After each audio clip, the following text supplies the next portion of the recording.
Long! Halika muna! Ang init ni Janet! Kailangan na natin siyang dalhin sa ospital. Anak, okay ka lang, anak?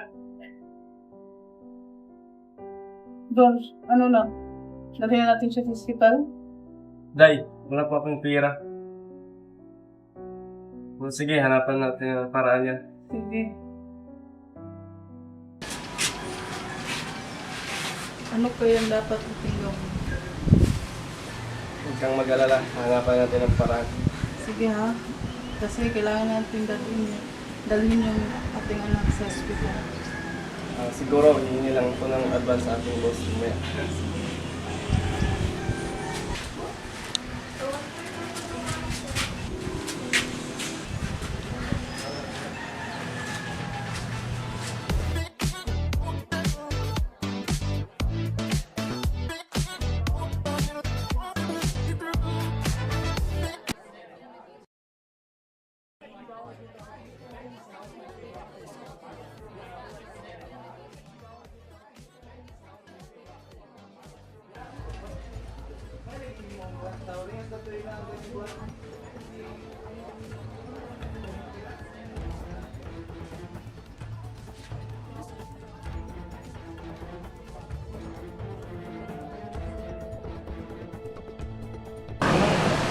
Pre!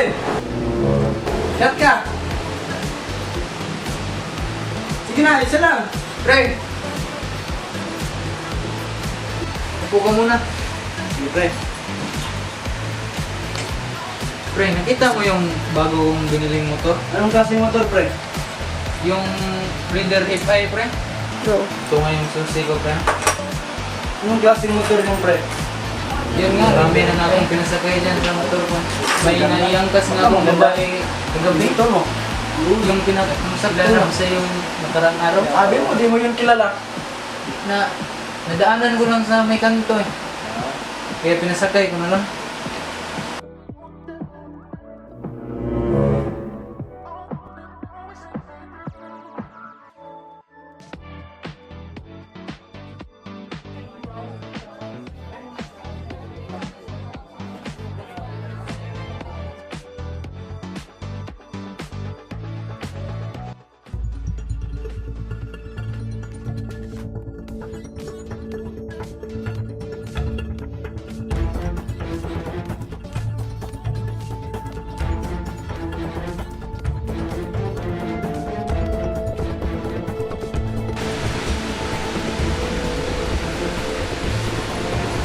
Sige, pre. Maiwan ko lang tayo, pre. Sige pre, ingat ka pre. Ingat. Ingat. Bawal sa trabaho, pre. Sige pre, ingat pre. Ako, ganda.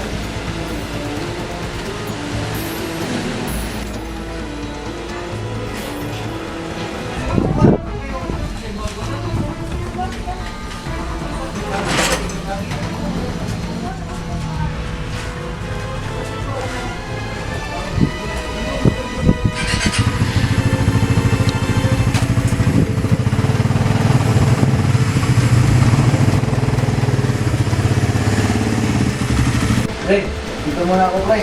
Sige, pre. Lasing na ako pre. May pintas ba ako kanina pre? Hindi ko nakita pre. Mayroon talaga yun eh.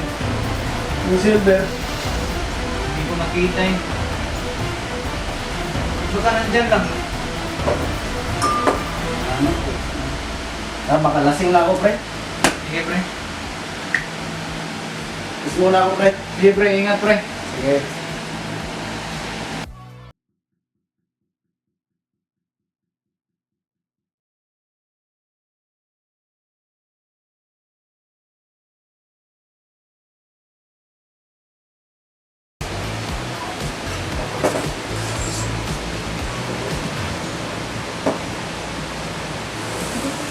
Lah, nasan pala yung susi ko? Lah, nawala yung motor ko. I-report ko to sa pulis.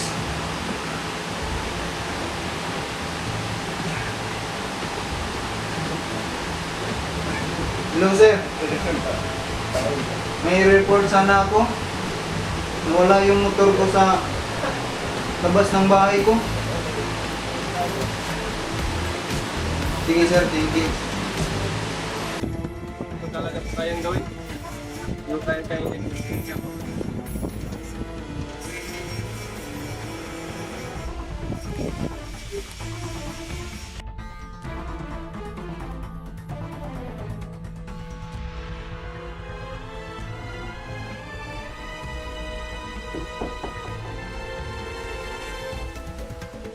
Magandang umaga, ma'am.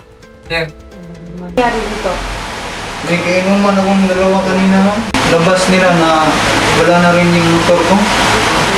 Napunta mo ba yung kainuman mo? Hindi nga makontak, tumawag na lang ako ng polis. Ilan yung kainuman mo? dalawa. Anong pangalan? Yung isa, kaibigan ko si Erskine. At yung isa, hindi ko kilala. Parehong babae o parehong lalaki? Oo, puro sila lalaki.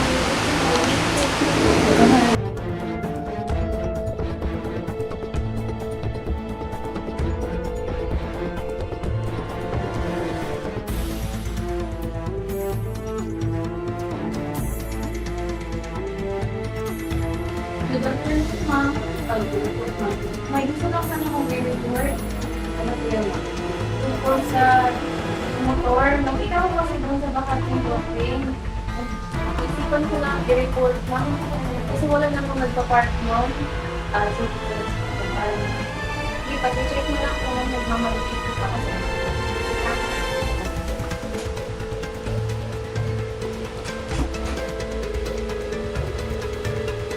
Sir, magandang araw. Bakante mo ba kayo ngayon? Makakapunta po ba kayo dito sa office nila, sir? Kasi may nag-report na may na siyang motor doon sa may abang sa dating lote.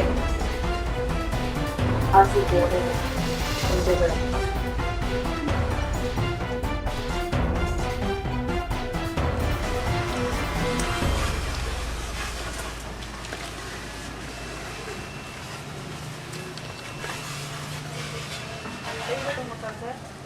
Oo, sa akin yan.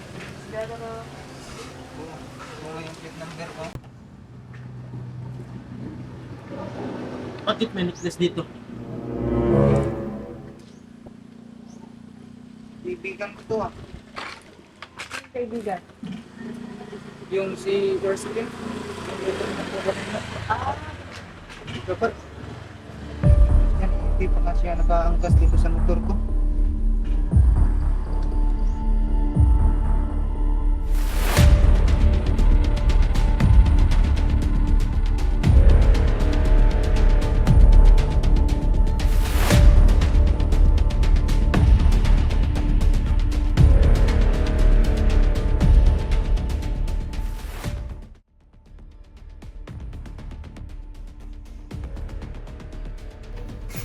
Sir, ikaw po ba si Erskine Bero? Opo, ako po. Mari ka ba kung dito sa opisina? Bakit daw? Kasi may nakikita kaming kwentas dun sa may bakanting lote. Baka sa iyo yun. Sige po, wala pong problema po.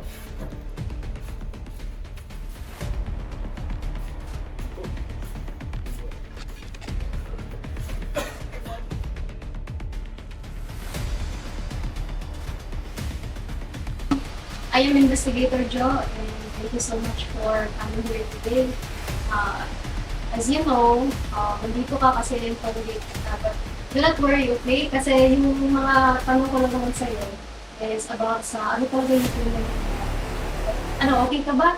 Do you need water or juice, ano? So, huwag kang matakot, okay? Yung mga tanong ko lang sa'yo is naiintindihan ko naman kung bakit mo nagawa yung isang kasalanan na yun. Kung hindi mo naman talaga nagawa, sabihin mo lang sa akin yung pagkakataon. Okay? So, gusto kong malaman mo na yung feelings mo valid sa space. Even though interrogation. Okay, so, maaari mo bang salaysay sa akin kung ano yung nangyari? Wala po talaga akong ginawa, ma'am.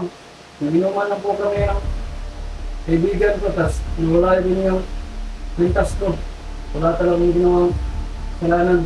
So, sa tingin mo ba, yung isang kasama mo, yung bubuhan ng motor na kaibigan? Kasi nang makita dun sa, sa pinaglagyan ng motor yung kutupas mo. Hindi ko rin po alam, ma'am. Wala po siya nakikita ko lang eh.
salaysay sa akin kung ano yung nangyari.